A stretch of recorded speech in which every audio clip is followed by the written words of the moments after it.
ही everybody, मैं हूं Tarun Kapoor. Welcome to एजो इम्प्रिंट्स। तो हम स्टार्ट करेंगे आज कॉन्स्टिट्यूशन के मॉक टेस्ट 6 को for very important for LLB entrances and judicial exams. तो हम स्टार्ट करते हैं। So you can also follow me my other play list on my channel on polity जो है सभी की सभी लक्ष्मीकांत, साथ साथ में जो अदर रेलिवेंट सोर्सेज है कवर कराए गए हैं। उसके बाद आप लीगल करंट अफेयर्स जो एक्सक्लूसिवली करंट जो एलएलबी एंट्रेंसेस के लिए है वो क्रिएट करी गई है प्लेलिस्ट, इसको आप फॉलो कर सकते हैं। उसके बाद हम करंट अफेयर्स को टॉपिक वाइज कवर करेंगे। और डोंट वरी, जितनी भी पोस्ट नहीं हुई है वो मैं ऑब्वियस सी बात है आपके एग्जाम से पहले करूँगा। एंड उसके बाद ड्यू एलएलबी एंट्रेंस के जो प्रीवियस ईयर पॉलिटी एमसीक्यूज हैं with explanation and other possible questions, उसको भी आप कर सकते हैं। This will be very useful for your LLB entrances and for other constitution questions also. उसके बाद हमारी जो मॉक टेस्ट सीरीज़ है कॉन्स्टिट्यूशन की, कॉन्ट्रैक्ट की, टॉर्ट की एंड पिनल जो आईपीसी है उसकी भी आप फॉलो कर सकते हैं। उसको हमने जो बेसिकली जो डिफ़िकल्टी लेवल है आपके एग्ज़ाम को देखते हुए ही उसको मेंटेन रखा है। उसके बाद you can also follow me on Facebook page Edu Imprints by Tarun Kapoor and on Instagram as well, and you can ask your doubts in Telegram group और ट्विटर हैंडल के ऊपर @EduImprint पर मुझे follow कर सकते हैं। साथ साथ में इन सभी के लिंक डिस्क्रिप्शन और कमेंट सेक्शन में मेंशन है। So we will start. Our first question is the authorization for the withdrawal of funds from the Consolidated Fund of India must come from A. the President of India, B. the Parliament of India, C.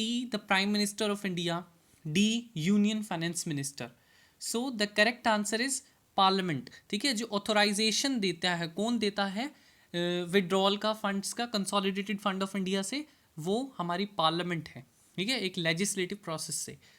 उसके बाद हमारा next question, when the annual union budget is not passed by the Lok Sabha, कि जो annual जो union budget होता है कौन से सेक्शन में होता है, 112 में है। ठीक है, तो A budget is modified and presented again, कि बजट को मॉडिफाई किया जाएगा, उसको दोबारा प्रेजेंट किया जाएगा। B the budget is refer to the Rajya Sabha, कि राज्यसभा जो काउंसिल ऑफ स्टेट्स है उसको अपर हाउस को सजेशंस के लिए रेफर कर दिया जाएगा। सी यूनियन फाइनेंस मिनिस्टर को कहा जाएगा कि भाई रेजिग्नेशन दीजिए। तीसरा, the prime minister submits the resignation of council of ministers. So जो हमारा यूनियन बजट होता है वो मनी बिल होता है, मनी बिल पास नहीं होता है तो सरकार गिर जाती है, तो जो प्राइम मिनिस्टर है उसको रेजिग्नेशन देना पड़ेगा एज ए होल सभी काउंसिल ऑफ मिनिस्टर्स का, और सरकार गिर जाएगी। ठीक है, so D the prime minister submits the resignation. Question 3, the prime minister of India at the time of his or her appointment A need not necessarily be a member of one of the houses of parliament but must become a member of houses within 6 months। ठीक है, क्यों prime minister जो भी person बनता है उसके लिए ज़रूरी नहीं है कि चाहे वो जिस टाइम वो अपॉइंट किया जा रहा है कि वो किसी भी हाउस का मेंबर हो, बस बल्कि ज़रूरी है कि वो किसी भी एक हाउस का मेंबर बन जाए 6 महीने के अंदर। ये पहला पॉइंट कह रहा है। सेकंड कह रहा है कि ज़रूरी नहीं है कि वो किसी भी हाउस का मेंबर हो, बल्कि ज़रूरी है कि वो लोकसभा का 6 महीने के अंदर मेंबर बन जाए।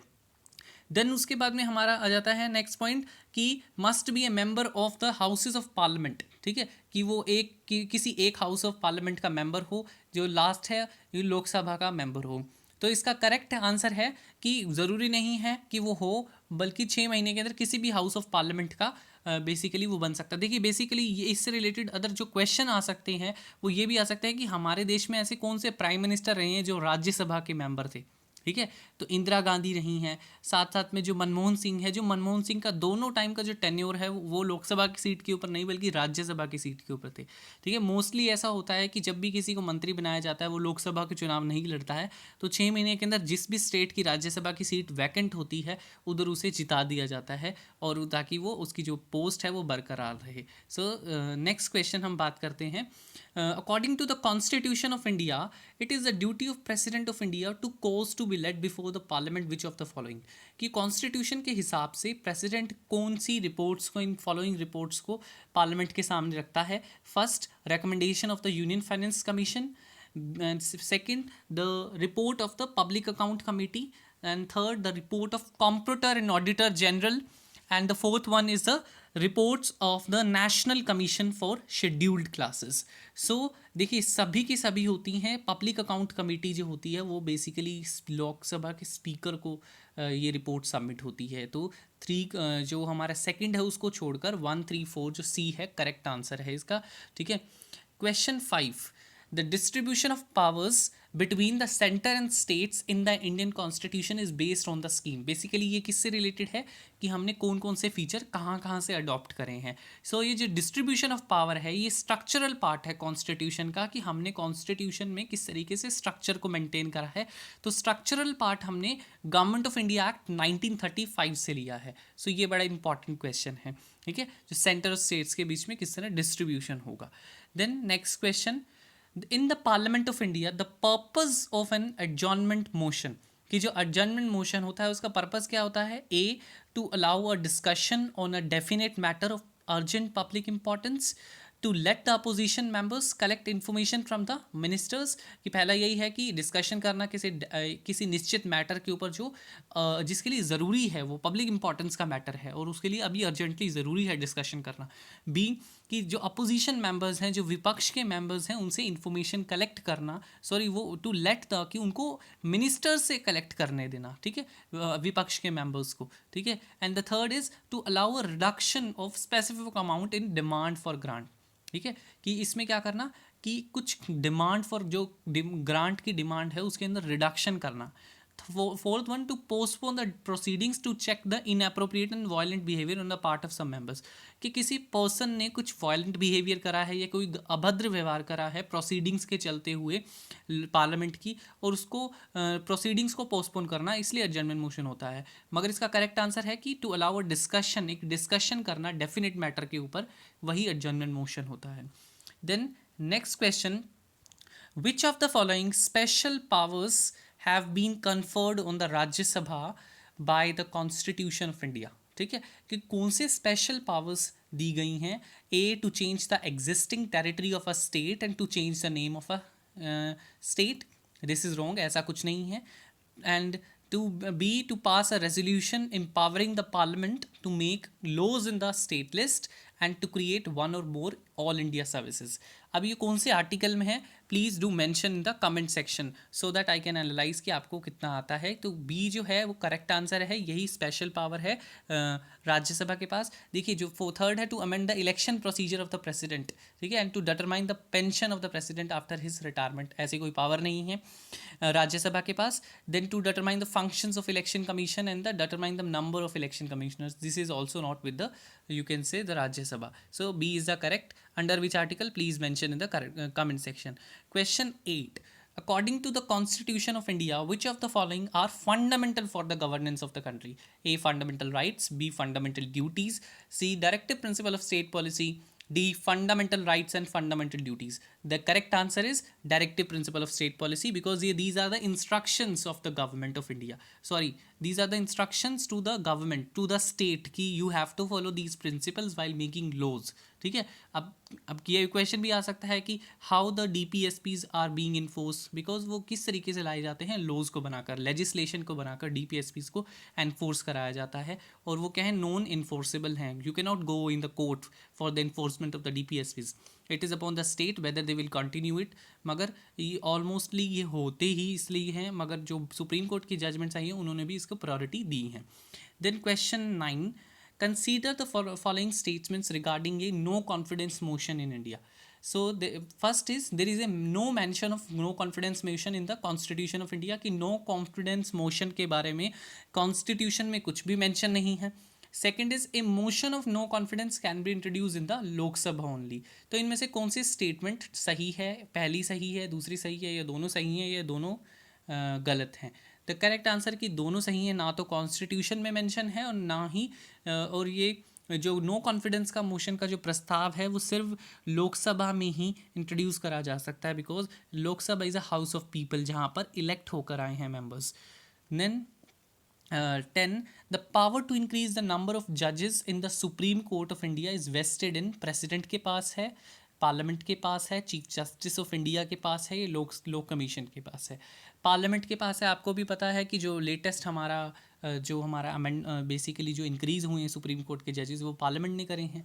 So next question, in the Constitution of India the promotion of international peace and security is included in, ठीक है, वो preamble में included है या directive principle of state policy में included है, fundamental duties में included है या 9th schedule में.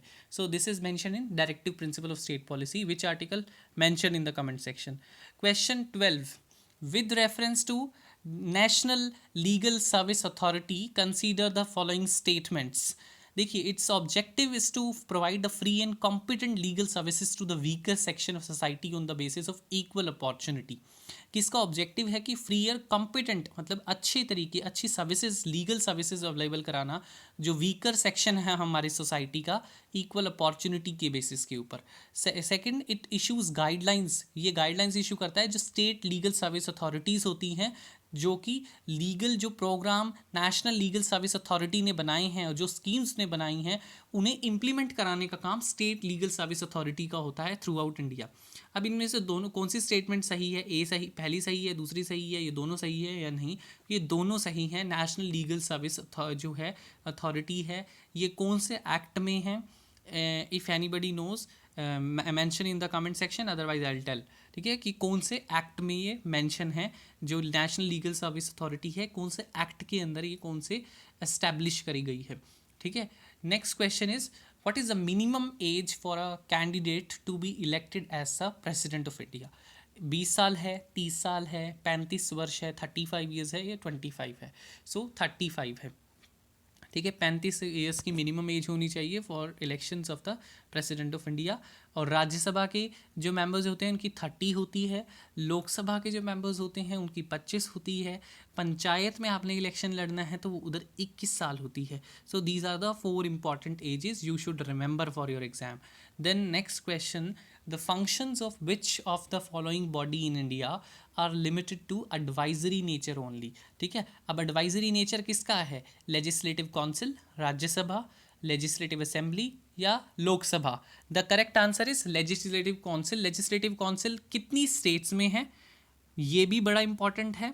ठीक है, कितनी स्टेट्स में है, और साथ साथ में लेजिस्लेटिव काउंसिल क्या होती है? विधान परिषद होती है. और इसका एस्टेब्लिशमेंट कैसे होता है, कौन से सेक्शन में होता है? ठीक है, you should remember and write in the comment section. I want to ask you because ये मैंने प्रीवियसली डिस्कस करा है आपके साथ कि किन कौन से सेक्शन में ये एस्टैब्लिश होती है या अबॉलिश होती है. ठीक है. देन उसके बाद में आ जाता है who was the first Indian to join the viceroy's executive council. ठीक है, वाइसरॉय की जो पहली एग्जीक्यूटिव कौन सा इंडियन थे? महात्मा गांधी थे, अंबिका चरण मजूमदार या सत्येंद्र प्रसाद सिन्हा या नॉन ऑफ द अबव? जो सत्येंद्र प्रसाद सिन्हा थे was the first person to join the Viceroy Executive Council. ठीक है, so this is very important question. Then next question, which committee was formed for the determination of boundary of India and Pakistan? कि कौन सी committee बिठाई गई थी for ताकि boundary को जो बताएं कि इंडिया और पाकिस्तान में क्या क्या बाउंड्री है? तो हार्टोंग कमेटी या रेडक्लिफ कमेटी या जाकिर हुसैन कमेटी या नन ऑफ द अबव? सभी को पता है, most of the popular question, Radcliffe committee. ठीक है. Next question is which of the following writs means to be informed? ठीक है, कि to be informed, quo warranto, prohibition, mandamus, certiorari. ठीक है, so the correct answer is certiorari के अंदर होता है to be informed. Then next is which of the following does not come under the fundamental rights of constitution of India? Right to freedom of religion, equal pay for equal work, equality before law, right against exploitation. ठीक है, सो सभी को पता है equal pay for equal work जो है ये DPSP है. ठीक है, कौन सा DPSP है? Right in the comment section. Then who is the leader of the parliament? A president, vice president, prime minister and speaker. ठीक है, लीडर कौन होता है? प्राइम मिनिस्टर होता है, प्रधानमंत्री होते हैं. ठीक है. And the next question is what is the maximum period for which an MP can be absent in the House of People? कि लोकसभा के अंदर कितना मैक्सिमम समय के पीरियड है कि जो एक मेंबर ऑफ पार्लियामेंट है जो बेसिकली क्या बोलते हैं हिंदी में, आई डोंट नो, कि वो कितने मंथ्स के तक एब्सेंट रह सकता है. ठीक है, तो सांसद कितने महीने तक एब्सेंट रह सकता है? 2 महीने के लिए, ज़्यादा से ज़्यादा 6 months, 3 months और 1 year. 2 महीने के लिए. ठीक है, 2 महीने से ज़्यादा वो एब्सेंट नहीं रह सकता है. ठीक है, so these are the 20 questions If you have any doubt, you can ask in the comment section. And please do not forget to subscribe, like, share, and comment my videos. And do not forget to click the subscribe button and hit the bell icon so as to get the notification automatically. Thank you so much.